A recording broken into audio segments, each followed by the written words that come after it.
Good day. Well, today's video is going to be a brief on Google Scholar, and really it's just a search engine to find publications on topics. Treat it the same as you do with Google itself, and you'll find what you need.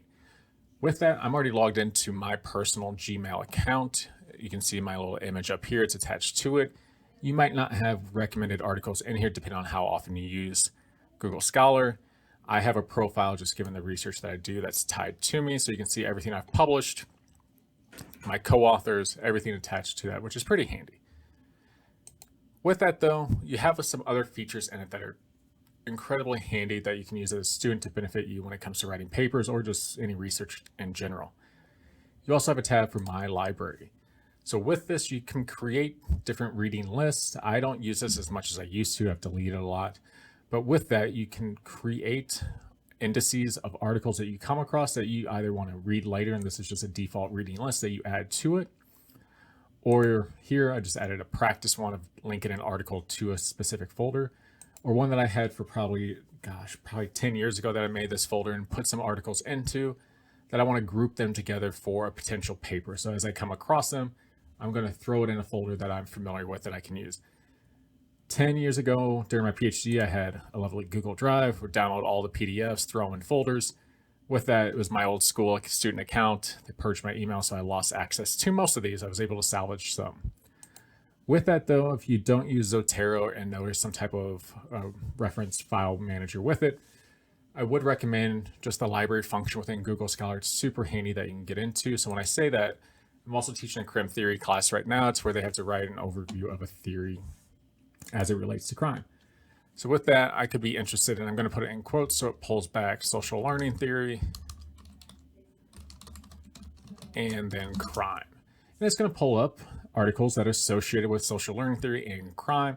Not shocking, we see Acres pop up first, and the first couple ones at that. But this will link to, you can see books and articles. I'm on campus, so I have access to a lot of these directly through, so I don't have to log in or anything with that. But with this, you can sort by certain time of publication. So if I clicked on, let's look at an article that I'll have direct access to. It's Nature and Nurture. So we have the article title, the journal that it's in, the author. You'll have to read through the abstract to see if this fits what you're trying to write about. If that's the first glance, then obviously read through the article to see if it fits the paper topic that you're looking at. With that, and say you love the article and you want to see who else is doing similar work to it, I often recommend clicking on, you can see here, who else cites this, who's looking at this article and who also is citing it. So you can see the other work that's somewhat related to this topic or similar topic that's doing work in it, and see what they're publishing on at the same time. With that, you can also see that Fox is underlined here and Acres is not. If you see an underlined name, that's essentially a profile on Google Scholar for that person. So I can click on Fox here. Dr. Fox's profile comes up and you can see everything that she has published. You can sort it by year. You can see the co-authors, everything to it.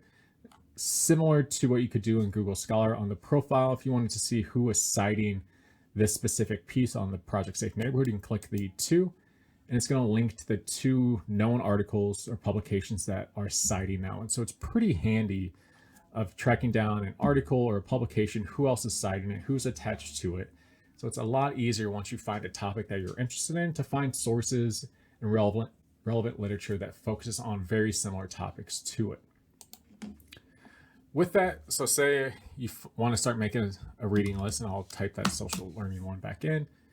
So say you find a couple articles and you don't have the time to go through it, but you want to come back to it later. It has this save function here to where if you save it, you can add it to a reading list, a folder, or if you want to create a sub one and say social learning and crime, I can add it to this folder and it's going to save there. You can see the star is shifted, and I can come back later, click on it. If I'm at a different computer, everything that, as long as it's attached to your Gmail or Google profile, you're okay. So if I come to Google Scholar, click on My Library, I have a new folder over here, and I have the article that I just saved to it. It gives you the option to delete, cite, label, everything you want to. So it's pretty handy with what you have the ability to do with it. With that, this is just a really brief introduction to Google Scholar, some of the behind the scenes, similar searching that you would do on a library site. But if you have any questions, feel free to reach out. Thanks. Bye.